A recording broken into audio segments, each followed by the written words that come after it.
इस विश्लेषणात्मक प्रस्तुति में आप सबका स्वागत है। पिछले सत्र में हमने जहां कहानी को छोड़ा था वहां एक बहुत बड़ा सस्पेंस था, राइट? तो चलिए बिना देर किए वहीं से जुड़ते हैं और एक बहुत ही गहरे रहस्य से पर्दा उठाते हैं। आज हम ये समझेंगे कि एक मार्गदर्शक या गुरु का कठोर अनुशासन, जो बाहर से देखने में बहुत सख्त और कभी-कभी निर्दयी भी लगता है, वो असल में परम करुणा का एक बहुत बड़ा रूप कैसे होता है। आखिर गुरु की उस डांट फटकार के पीछे विज्ञान क्या है?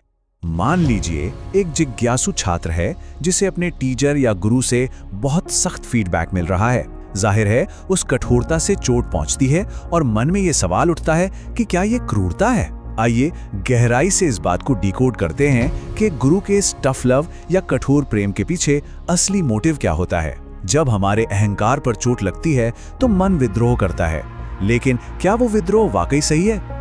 अब जरा पूज्य बापूजी के इस बेहद प्रभावशाली कोट पर ध्यान दीजिए।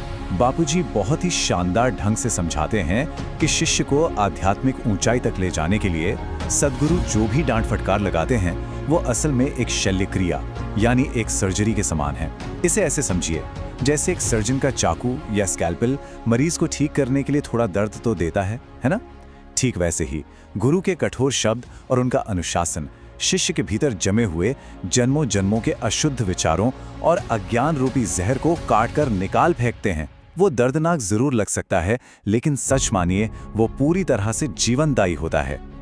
और यहाँ जो सबसे दिलचस्प बात है वो ये कि ये सारे रूपक हमारे डेली लाइफ से कितनी अच्छी तरह मेल खाते हैं। सोचिए, अगर किसी छात्र को एक बहुत ही सख्त टीचर से या किसी खिलाड़ी को एक बेहद डिमांडिंग स्पोर्ट्स कोच से टफ फीडबैक मिलता है, तो वो क्या है? वो कुछ नया बनाने के लिए पुराने को तोड़ने का एक जरूरी प्रोसेस है। बिना सड़े एक बीज कभी विशाल पेड़ नहीं बन सकता। बिना छेने की गहरी चोटें खाए एक साधारण पत्थर कभी पूजनीय मूर्ति नहीं बन सकता। बिल्कुल इसी तरह शिष्य के अंतःकरण को नया जन्म देने के लिए गुरु को उसके पुराने ढांचे को तोड़ना ही पड़ता है। और यहीं पर आध्यात्मिक साधक के लिए सबसे बड़ा जाल बिछा होता है। हमारा मन अक्सर हमें धोखा देता है। अनुशासन से भागने की जो जिद होती है ना, उसे हमारा अहंकार स्वतंत्रता समझ बैठता है। लेकिन असल में ये सिर्फ एक झूठी आज़ादी है जिसे हम स्वेच्छाचार कहते हैं, जबकि सच्ची स्वतंत्रता तो आत्मज्ञान में होती है। गुरु उस कच्चे सोने को तपाकर साधक को असली आज़ादी की तरफ ले जाना चाहते हैं, लेकिन साधक अपनी उस झूठी मनमानी आज़ादी की जिद में उलझ कर रह जाता है। तो होता क्या है जब एक निस्वार्थ गुरु के सख्त मार्गदर्शन से अहंकार चारों तरफ से घिर जाता है? अहंकार तुरंत छात्र को वहां से भाग जाने के लिए कन्विंस करने लगता है। हमारे स्रोत स्पष्ट रूप से बताते हैं कि अगर कोई साधक उस स्पिरिचुअल सर्जरी से घबराकर भाग खड़ा होता है तो वो एक बहुत बड़ा रिस्क ले रहा है। पेड़ पौधे या पशु जैसी निचली योनियों में अनंत पुनर्जन्मों के चक्र में फंसने का रिस्क। भाग जाना कोई सोल्यूशन नहीं है, ये सीधे सीधे पतन का रास्ता है। चलिए अब इस जीवंत केस स्टडी की ओर बढ़ते हैं। गुरु मारपा, माता दगमे और मिलारेपा की ऐतिहासिक गाथा।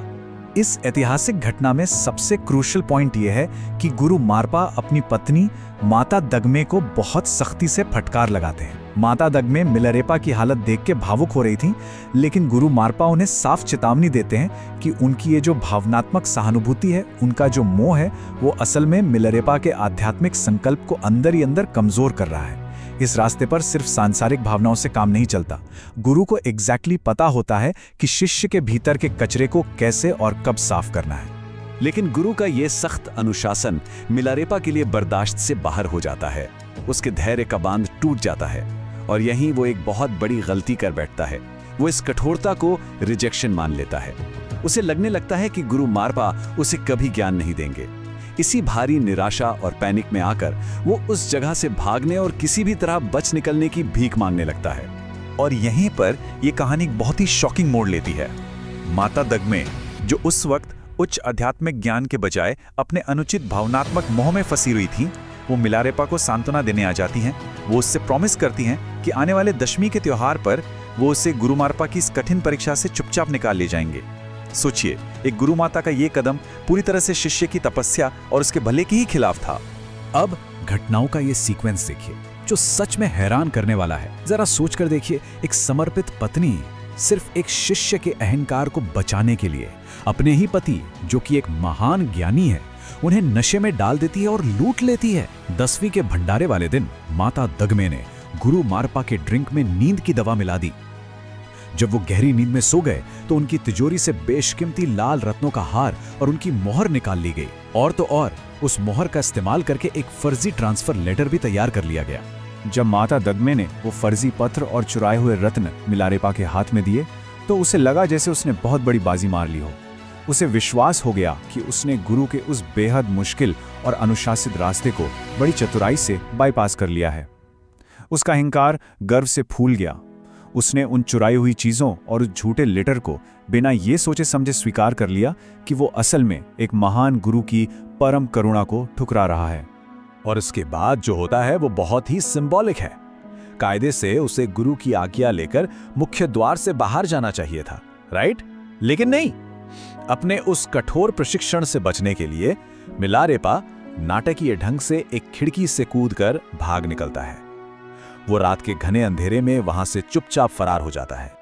और ये बात इस पूरी घटना के ट्रेजेडी को बहुत ही शानदार ढंग से सामने रखती है।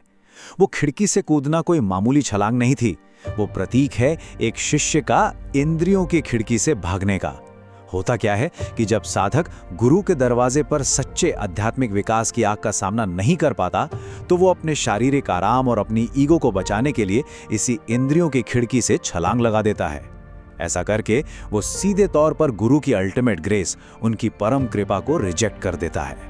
जैसे ही मिलारेपा उस अंधेरी रात में बदहवास दौड़ता है, वो बार बार डर के मारे पीछे मुड़कर देखता है कि कहीं गुरु मारपा उसे पकड़ने तो नहीं आ रहे।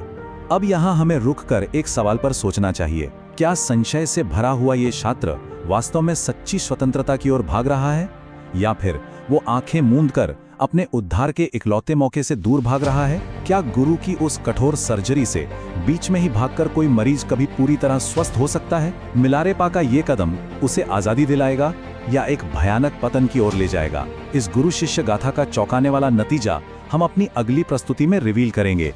तब तक के लिए इस सवाल पर जरूर विचार कीजिएगा।